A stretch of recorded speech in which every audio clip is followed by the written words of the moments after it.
বর্ষাকাল তো পড়েই গেছে, তবে আমাদের এখানে 1 মাস আগে থাকতেই বর্ষা নেমে গেছে। সারাদিন তো বৃষ্টি হতেই আছে। আর এই বৃষ্টি বাদলের দিনে সবার আগে কি ইচ্ছা করে বলো তো? খিচুড়ি খেতে।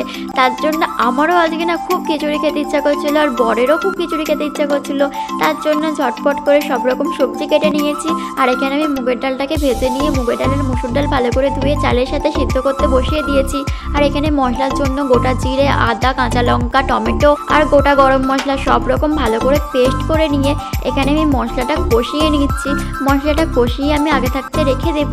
আর এখানে দেখো আমার চাল ডাল খুব ভালোভাবে সিদ্ধ হয়ে গেছে, আর সবজিগুলোও ভেজে রেখে দিয়েছি। সবজিগুলো আবার আমি চালের সাথে আমি অ্যাড করে দিলাম, আর এখানে এবার ফুটিয়ে নেব, তারপর মশলাটাকে অ্যাড করে দেব। খিচুড়িটা ততক্ষণ হতে থাকুক, চলো তোমাদেরকে একটু বাইরের ওয়েদারটা দেখিয়ে নিই। দেখো এদিকে আবার মুষলধারে বৃষ্টিও নেমে গেছে, আর বৃষ্টির জল পেয়ে দেখো গাছগুলো পুরো সতেজ হয়ে গেছে। আর এইগুলো কদিন আগে পুরো মরে গিয়েছিল গাছগুলো, আর বৃষ্টির জল পেয়ে চারিদিকটা পুরো সবুজে সবুজ হয়ে গেছে।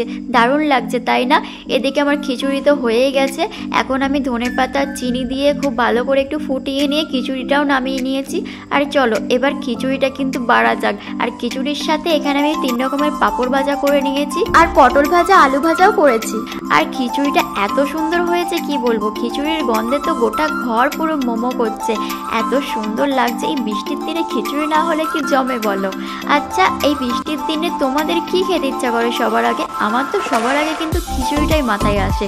তোমাদের কার কি খেতে ইচ্ছা করে অবশ্যই কিন্তু কমেন্ট করে জানিও।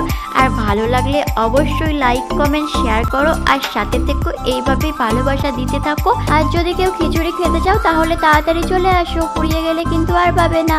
ভিডিওটা ভালো লাগলে লাইক কমেন্ট শেয়ার করো। টাটা সবাইকে, লাভ ইউ।